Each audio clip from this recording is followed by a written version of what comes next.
क्या आप जानते हो कि आपके ब्रह्मांड में कितने तारे हैं? आपको जानकर यकीन नहीं होगा, लेकिन जितने तारे ब्रह्मांड में है ना, उतने रेत के कण तो पृथ्वी पर भी नहीं है।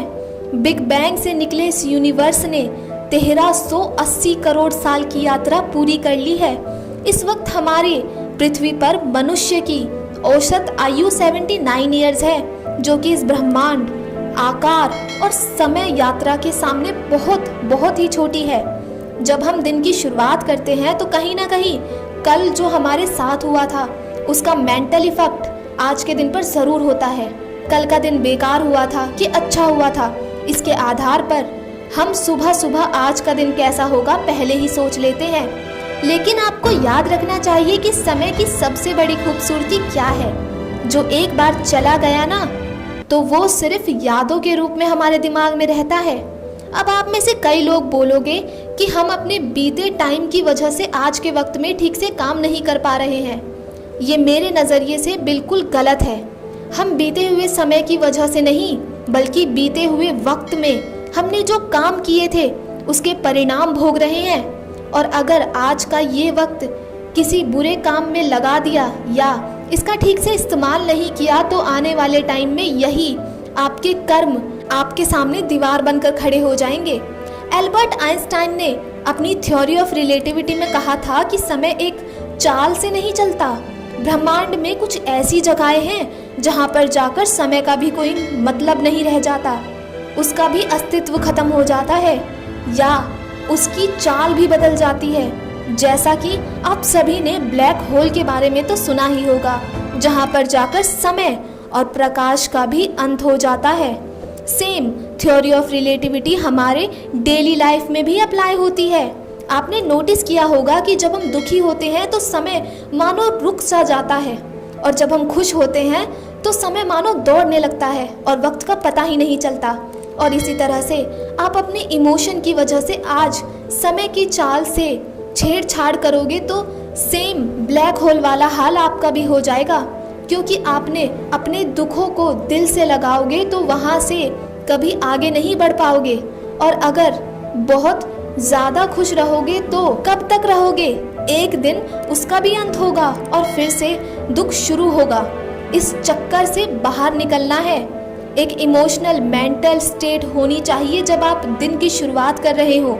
कल क्या हुआ था या कल क्या होगा, ये थॉट्स दिमाग में आना नॉर्मल सी बात है। लेकिन मेरा यकीन मानो, आपका पास्ट या फ्यूचर आपका ना तो कुछ बिगाड़ सकता है और ना ही आपका कुछ बना सकता है। अगर आपकी ज़िंदगी में संपूर्ण ताकत किसी चीज़ में है ना, तो वो है आपके प्रेजेंट। वो प्रेजेंट जिसमें आप बैठकर अभी जो काम कर रहे हो, वो प्रेजेंट जिसमें आप हमेशा रहते हो, वो प्रेजेंट जिसमें आप आलस करते हो, रोते हो, गलत काम करते हो, वो प्रेजेंट जिसमें आप खुद में झांकने की बजाय इस बाहरी दुनिया की तरफ झांकते हो। वापस चलते हैं अपने ब्रह्मांड की तरफ, क्योंकि वहीं से अपनी उत्पत्ति हुई थी। समय कब शुरू हुआ और समय कब अंत होगा? बिग बैंग से पहले समय का ना तो कोई अस्तित्व था, और जब यूनिवर्स कोलैप्स हो जाएगा तब भी समय का कोई अस्तित्व नहीं होगा। ठीक उसी प्रकार से जब हम पैदा नहीं हुए थे तब हमारा कोई अस्तित्व नहीं था, और जब हम मर जाएंगे तो उसके बाद भी हमारा कोई अस्तित्व नहीं करेगा। ऐसा हर इंसान के साथ होता है। लगभग हर 100 साल में दुनिया की पूरी पॉपुलेशन नई पॉपुलेशन के साथ रिप्लेस हो जाती है। सबका टर्न आता है और चला जाता है, और जिसको कुछ करना होता है ना, वो हमेशा प्रेजेंट में रहकर ही करके चला जाता है, आज और इसी वक्त में ही करके चला जाता है। ये लाइफ एक भ्रम है या एक सच्चाई है, इसका तो पता नहीं, लेकिन दोनों ही ऑप्शन में हमारे पास जीने का एक ही समय है, वर्तमान।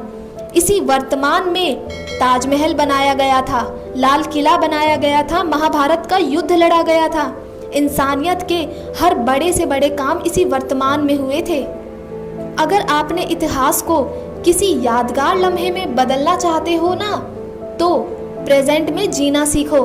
आज के वक्त में सबसे ज़रूरी चीज़ यही है कि हम अपने हर तरह से वर्तमान में दिन प्रतिदिन, हफ्ते दर हफ्ते, महीने दर महीने और साल दर साल अपना बेस्ट करने की कोशिश करें। आपको उसमें दुनिया को बदलने की ताकत है, और आप तो इस दुनिया का एक छोटा सा हिस्सा हो।